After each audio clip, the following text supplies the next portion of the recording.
Welcome back to another episode of the Rebel Talk presented by the Rebel Walk. I'm Kam Wicker, and as always, I'm here with Zach Moreth. And today we're going to talk some Ole Miss sports as always, a little women's hoops about what happened recently in the tournament, and a little portal talk, just a little bit on that.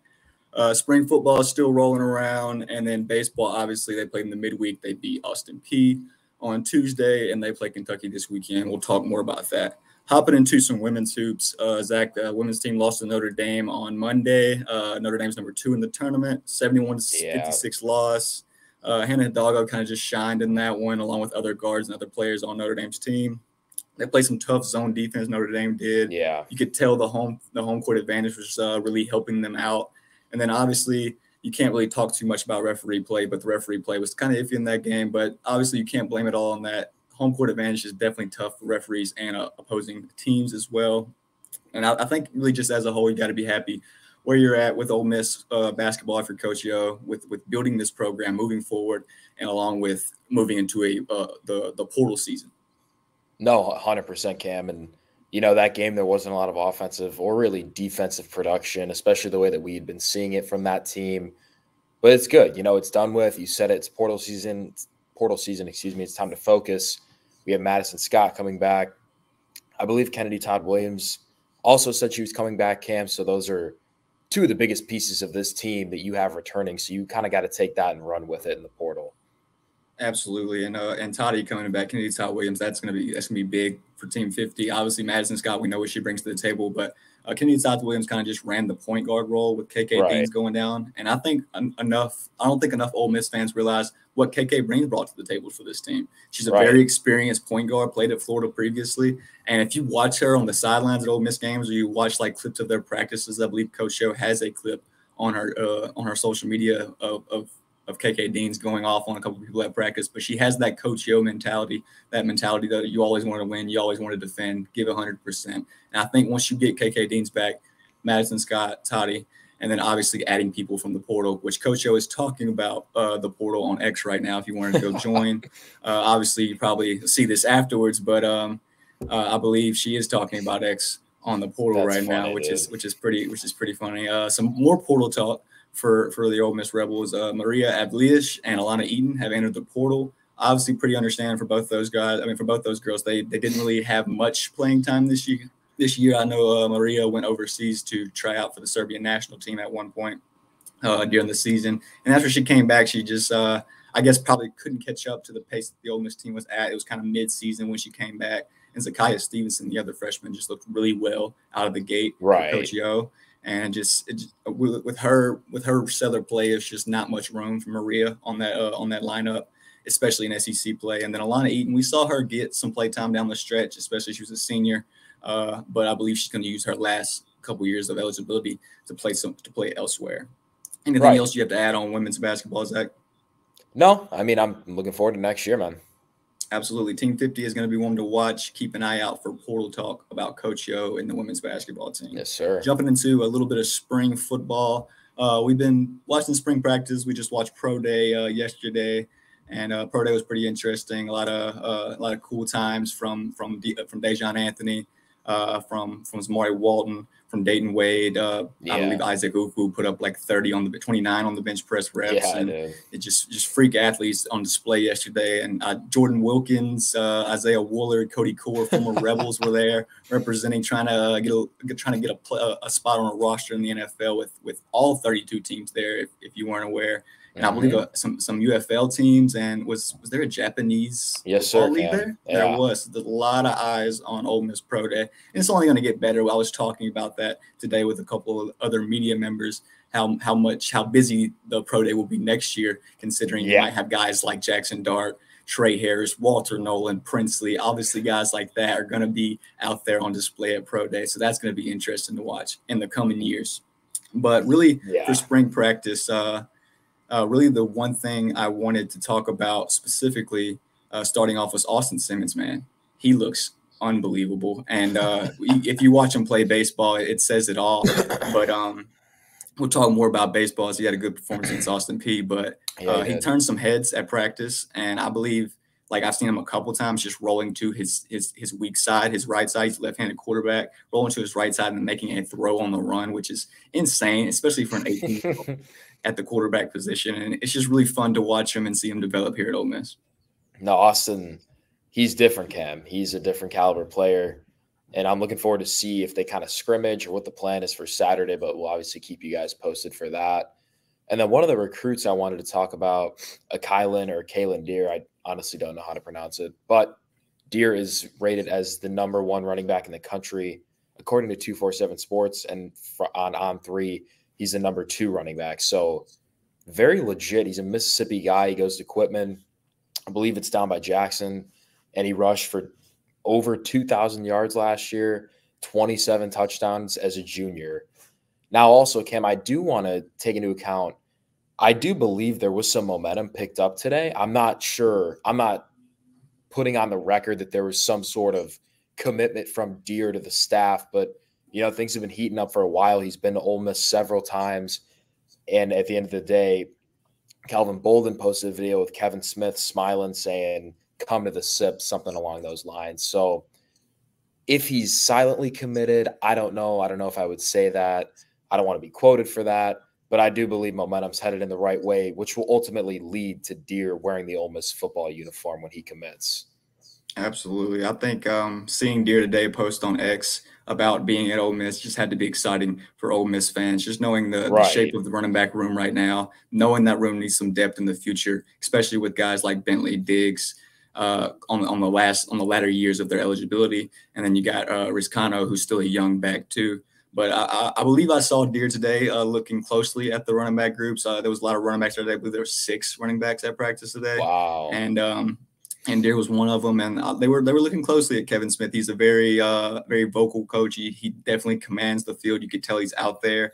And I believe if anything were to happen with Lane Kiffin, I believe Kevin Smith could be the next guy up at that coaching position, just to be an interim coach. The energy he brings, man. I mean, usually when you have an interim head coach, you always want the guys that bring the energy and will bring that. I think Kevin Smith, if anything ever were to happen, that would be the guy. And I think he's a really good coach to play for. I think that's what Deere saw today. And like you said, whether there's a silent commit or not, I believe Deere and Ole Miss are in talks for sure. It's definitely picked up on social media with the rumors, and I believe we'll see a lot more about the rumors eventually, especially if there's a solid commit in there. 100%, Cam. And, another video got released today of Trey Harris making an unbelievable catch on Trey Amos. Do you watch this go down during the week, Cam? Do you see this at practice? A lot of the times at practice, we get very small viewings now. We got some small viewings to start the year, and then these past 2 times we've got about an hour in there maybe. And usually we don't see too much of them going one-on-one. We do on occasion, but most of the time it's Trey Owens versus Trey Harris. Yeah, most of the time it's Trey Owens versus Trey Harris. And obviously the defense isn't trying to hurt the offensive players. You're not trying to hurt your own teammates, especially in the spring. You're not really as much contact as usual. So you don't see really as much of a matchup as you would like to see. But obviously when the media leaves and the eyes leave off the practices, there's probably a lot more that goes down, more one-on-ones, more competition to make things a little more heated. They just don't want as many eyes on that. But yeah, I agree. Watching guys like Trey Amos guard Trey Harris, and even Chris Graves guard guys like Caden Lee, Aiden Williams, and then when Antoine Wells comes back, it's going to be best on best. It's going to be just like they say on the social media accounts for Ole Miss. I mean, iron sharpens iron. I mean, it's going to be something to watch. Literally. Something to watch just being at the practices in the coming days. And like you said, you'll be there Saturday. You might get to see a little bit more of that Saturday against these guys going one-on-one. Another thing I wanted to talk about with football is just a little bit on the offensive line. I know, guys, a lot of people were worried about that recently. Jeremy James worked a little bit at right tackle today, just providing some depth. Micah Pettis is still kind of nursing that injury, trying to come back fully healthy before he gets, a full go. I mean, he's out there at practices. He's in full gear, but you can tell he's nursing the injury still. So James has kind of moved over to that right tackle spot, and the Washington transfers are staying at those guards positions. And then obviously Caleb Warren is the starting center for Ole Miss in 2023. And we've seen a lot of, I think we've seen maybe Reese McIntyre only one other time that year. And we saw, along with Warren, we saw Bryson Sanders and Reese McIntyre getting some work in at center spots. To provide some depth at that position. I think center might be the lowest in depth just because Caleb Warren might be the only more traditional at that center position. Right. Yeah, I know Sanders, I think he played guard. He can even play tackle even. He's really versatile. But again, Cam, it's just going back to that idea of there is so much depth on this team. Once they figure out the running back situation, get a couple backs here in the spring cycle, I'm so excited to watch these boys get to work. Absolutely, and just keep an eye out for portal talk on running back specifically for Ole Miss, maybe some linebacker in there, and then the Grove Bowl, April 13th. I believe Mississippi State comes to town for baseball that weekend. Should be a pretty good weekend for Ole Miss sports. That's going to be awesome, dude. I can't wait.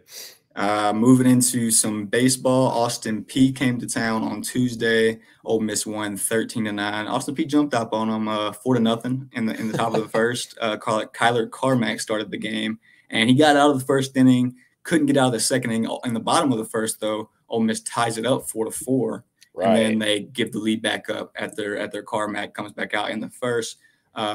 And then Moreth comes out, settles things down. Mitch Moreth, that is, not Matthew Moreth, the basketball player. 2 Moreths on the Ole Miss campus. But obviously that bullpen looks strong for Ole Miss. It didn't look great against Tennessee, but they're going to continue to be better. It's a lot of young pieces in that bullpen, a lot of sophomores in that bullpen. And then Austin Simmons, like we just talked about before, seeing him come out for that inning and strike out the side, man, the back foot slider for Austin Simmons is elite. It's unhittable. It's elite. If you're throwing 95 and you can throw a back foot slider that fast and that effective, especially the left-handers, it's almost unhittable, like you said. You're going to have a guy like Andrew Fisher or Ethan Petrie for South Carolina, a left-hander like that caliber, hit a ball like that. And then obviously Braden Jones didn't look great in his outing, in his little bit right there, which is shocking because he's been red hot. But obviously, games like that happen. You're going to get jumped on. You're gonna have guys that are just seeing the ball. And Austin Peay was seeing the ball well. They had I believe they had more hits than Ole Miss that night. They were hitting the ball over the yard for sure. Gosh, no, 100%, Cam. And a couple guys I want to talk about offensively here: Luke Hill and Trayson Hughes. Yeah, Hill went 2 for 3 with the walk. Trayson went 3 for 4, 3 RBIs. These are the players you have to get hot in SEC play if you want to win games. It's that simple. So if they can kind of carry that momentum from the Tuesday game into the weekend and keep getting hot, keep getting on base, and keep kind of producing, especially from the middle to the bottom half of the order, Cam, just like we talked about, it gives this offense a whole new level of confidence, man. Absolutely. And like I said, I was going to mention Trayson Hughes and Luke Hill as well. Like I said in the last podcast, the bottom of that lineup's going to need to have production as the SEC rolls on. And it seems like they're doing that. Luke Hill was moved to that leadoff spot in the midweek game. We'll see what happens in the weekend lineup if he stays there. And obviously there's other guys that can provide at the bottom of the lineup. Trayson Hughes is obviously going to be around the 5-6 area. Will Furnish looks better. Braden Randall looks outstanding as a true freshman. And then obviously Eli Birch and Campbell Smithwick both playing catcher. We both know the ability they can bring. Birch being a power hitter and Smithwick just getting on base, it seems like at all costs. He has not the best batting average, but a great on-base percentage. He walks a lot. He just finds a way to just get on base. And I think that's something that Ole Miss is just going to have to do is have that bottom of the lineup production moving forward, especially this weekend when you're playing a tough Kentucky team who pitches the ball well and they play small ball well on offense. So that's something that the pitchers and the Ole Miss defense is going to have to look out for. Yeah, and again, Kentucky, I believe they're ranked 24th, so it's just another opportunity for the Rebs to kind of solidify their resume a little bit early on here and get themselves into the top 25. You know, you have wins against South Carolina. You took one in Tennessee. Now you really have the opportunity to go win 2 big games or even get the sweep, really. But I am excited about the new rotation, too. Is Maddox going Friday, Cam? Maddox is going Friday, Dole on Saturday, Dennis on Sunday. Yeah, so I love that. You know, Sunday, I'm excited to see what Dennis does. He gets a couple extra days of rest. He obviously got shelled a little bit in Tennessee, but it happens. So how's he going to respond, and how is Ole Miss going to basically prepare themselves for a fantastic SEC weekend, Cam? Absolutely. Yeah, I like to see what Dennis does with the rest that he's gotten going into the Sunday spot. And then obviously Maddox, he hadn't pitched in a while. He didn't pitch the midweek earlier this week. So he's on almost a week and a half rest. And so it's going to be interesting to see if he can keep up that downward performance. I believe he's had like 5 or 6 innings of work these last couple of outings. Right. So it's going to be interesting to see if he can keep that up. Obviously, Kentucky comes here this weekend. They'll play here on Friday, 6:30, and then on Saturday and Sunday at 1:30. 24th ranked team. I believe they have 1 SEC loss, so they haven't lost a bunch earlier in this year. I think they swept Missouri last. No, they dropped 1 to Missouri last week. Yes. Right? Yep. And who'd they sweep the previous Georgia. week? Was Georgia. That's right, Georgia. So some tough teams there. The tough team to sweep in Georgia, and specifically Charlie Condon has 17 home runs. I don't know how you get that guy out at this point, especially if he's doing that at this point in the year in SEC play. Exactly. But yeah, keep an eye out for that game this week. Those games this weekend. Obviously, like I said, Kentucky's a different type of team than you usually see in the SEC. They run a lot. I believe they're like 50-something stolen bases this year. I think the next closest might be like 10 or 20 down, which is crazy. And Ole Miss is up there high in stolen bases. We know Luke Hill and Moreth and other guys like that steal bases. But Kentucky just brings it to a different level. They play a lot of small ball, and they're going to pitch it well. So Ole Miss will have a challenge this weekend for sure. Yeah, man, it's going to be a good one. You got anything else, Cam? I don't have anything else, man. You? I'm all set, brother. And that's all we got for you guys today. Make sure to tune in to therebelwalk.com for all your Ole Miss sports needs.